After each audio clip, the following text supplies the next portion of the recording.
and second half. Welcome back to American Warrior Radio, right here on the Talk to Me station, AM 1300 WMEL, sponsored by AVET Project. Folks, I hope you enjoyed the first segment of American Warrior Radio where we were talking with Britta Hawkins about the Space Coast Community Law School. Encourage everybody to get signed up for these classes. They're free, our favorite word here. Absolutely. But Glenn, we were during the break talking with Britta, and we realized we should hold her over and drill her on some important information that veterans out here can use. Yeah, absolutely. And first I want to drill her. She was happy to do this, folks. Yeah, absolutely. First I want to mention again that if you're filing a VA disability claim, a service-connected disability claim, you can draw that if you're successful with that claim, and if you're successful with a Social Security disability claim, you can draw both of those with no offset. There is offset in the pension program, but that has to do with non-service connected disabilities, income, and assets. And there's some things you need to know about when to file for that Social Security disability claim. When you've come to my office and seen one of our experts, including myself, and we've got the claim ball rolling for you, and usually that revolves around getting some more evidence to help us maximize your opportunity, that's the same time you should be going to people like Britta and getting professional help to file your Social Security disability claim, because there's some good hard reasons, because there's rules in play you may not know about, and Britta's prepared to tell us a little about that. Yes, the first and most important thing everybody should know is when they start trying to get their VA benefits, at the same time file a claim with Social Security. File an application. It doesn't hurt. And yeah, they need basically the same kind of information that VA needs, medical records mainly. And the longer you wait, the work credits that you have earned will go away. They will fade away and then will only be available for retirement benefits. So the rule of thumb for Social Security disability insurance benefits is in the last 10 years, did you work 5 of those years full time?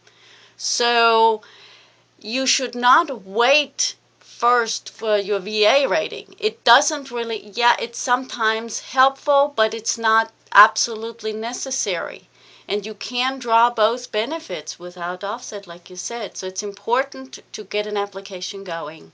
Absolutely. And for your information, if you run into problems trying to get your claim approved by the VA for service-connected disability, you could easily be over that 5-year rule all by the VA claim process itself, because if you get involved with an appeal, we've got cases going 8 years, 9 years, and unfortunately longer, because they had to go to the court. They've been remanded back to the regional office, back to the BVA, back to the regional office, and it's just it's a horrible situation, and we don't encourage you to get caught up in that. So that's just kind of foot stomp what Britta is saying, to file at the same time you're filing with us.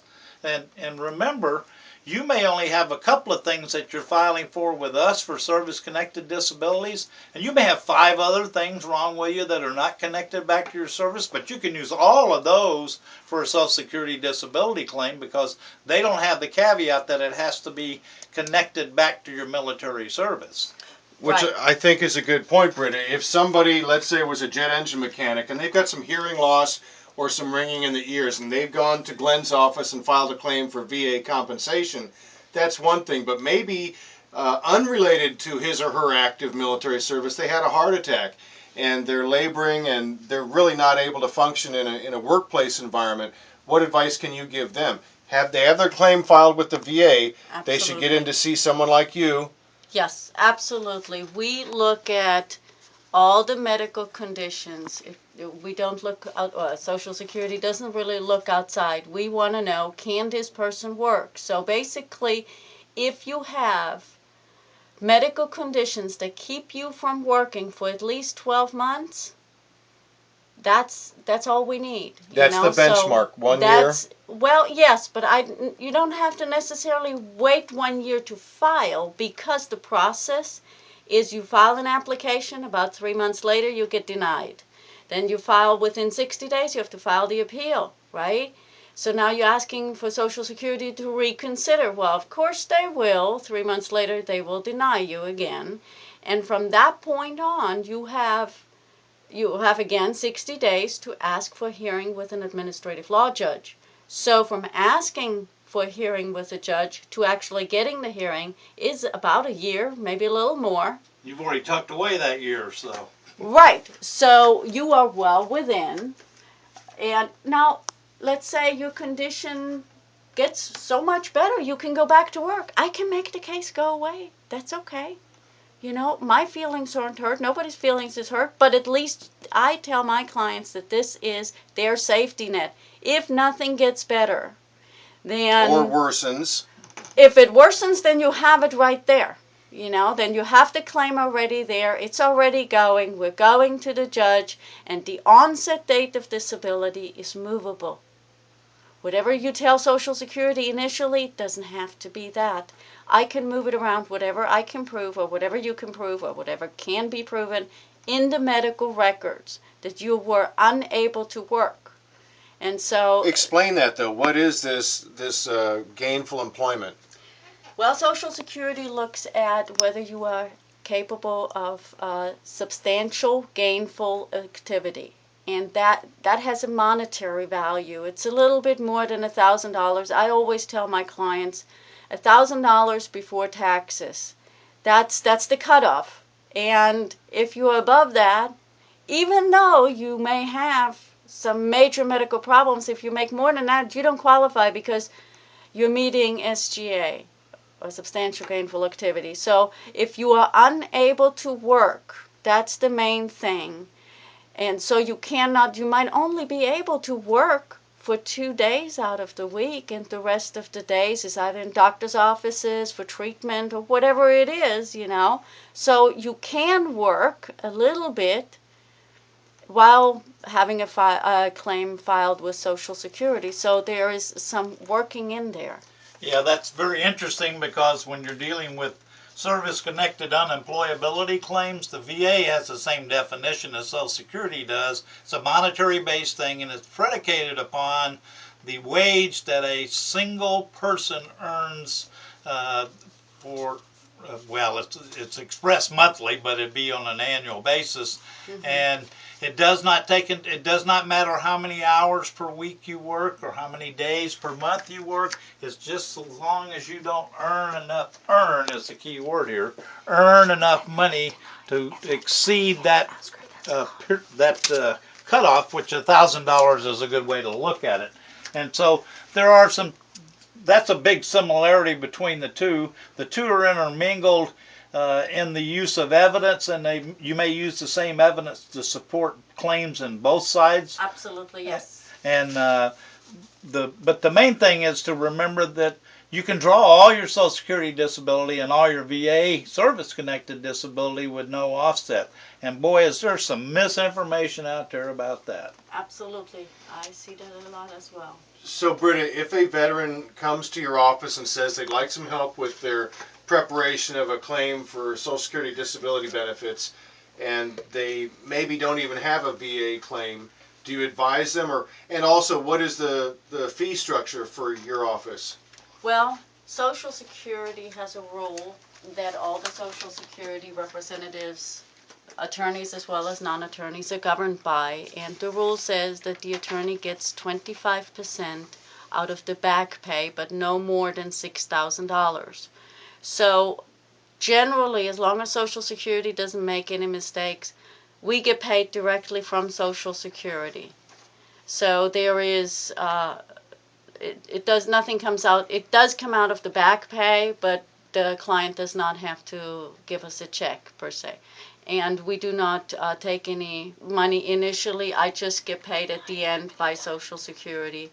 Now there is a contract that has to be signed that goes through an approval process at Social Security and is generally approved at the hearing. At the time of the hearing, the judge approves it, and at that point then the fee will be withheld by Social Security. Well, and I wanted to mention that timeline again because you mentioned once the claim's introduced, oftentimes they are denied originally. right? Absolutely, yes. And it really is more for a regular claim. Now, if it's a terminal issue, yeah, then that gets streamlined. That gets supposedly flagged if they catch it right. And a regular claim gets denied initially because Social Security only requested the medical records. Nobody looked at it yet. And so then the second time around, they get some more updates. And again, likely nobody really looked at it yet. Shortly after that, it goes to a disability determinations unit. At that point, then people will look at it. They sometimes contact the attorney, hey, get us more information. Some cases get sidetracked to a virtual screening unit as well for potential approval. So if all the medical records are in, so it's helpful to have the guidance of an attorney. But don't get discouraged because, as a matter of No. course, the denials happen frequently. Absolutely, absolutely. You keep going, you keep fighting. But just as I always say on American Warrior Radio, if you're going to go about trying to file whether it's Social Security disability or a VA compensation claim, you really need to have credentialed, folks that know what they're talking about, like Glenn on the VA side and Britta on the Social Security side. I can't stress that enough. Well, absolutely. You're just doing yourself such a disservice. The laws are so complex, and the ins and outs of them are only gained by a lot of knowledge and a lot of use and a lot of helping clients and learning it on the ropes, if you will. That you doing it yourself is just a bad idea. And I know on the VA side of the house, they're pushing that big. Do the claim yourself, submit it through the internet. Yeah, don't do that. No, absolutely. On the Social Security side either. A lot of people, actually, a couple of my clients were advised by Social Security personnel, oh, you can do it yourself, I'll help you. And that didn't go well. I have understood. That says it all. Yeah, there it is, folks. I have heard, and I don't know it fact or not, that's why I'm asked this question of you.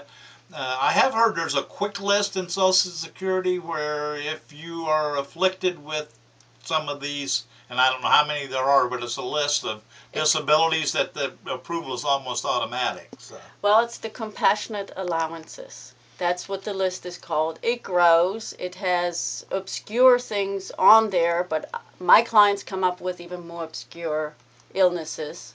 So the list in general is helpful. However, the list is associated also with symptoms and require treatment. So if the doctor doesn't write the proper verbiage down in the medical records, so now you don't really meet the listing. So you still have to go to a hearing, and potentially some judges use medical experts, and the medical experts then read through the medical records and testify at the hearing that, well, even though the proper language wasn't used, the person does meet a listing. So now we have an expert saying, okay, but to get that done quicker, yeah, it's just, I don't know who wrote those compassionate allowances and the listings, but the majority of doctors don't know what to write or don't use the same language that Social Security is looking for. But that's where you come in. You're an advocate for your client, and you make sure that those words or symptoms get noted and included in the whole diagnosis and whether a grant is made. Well, what I do is I prepare each case where I write a brief to the judge, and I give him my argument, basically. I point out here, these are basically the symptoms that we're looking for. I can't change anything, but I just point it out, here with ongoing complaints of whatever it is. And so I try to lead the judge right to a the listing. Proper decision. Right. Sure. Good. How can folks get in touch with you again? One more time, the name and number for your law firm. I work at Sinfronia, Telfer, Rita, Faraday, and Anderson. We have offices in Titusville, Cocoa, and Melbourne. Our phone number is area code 321-269-6833. Well done. Anything else, Glenn, for Britta?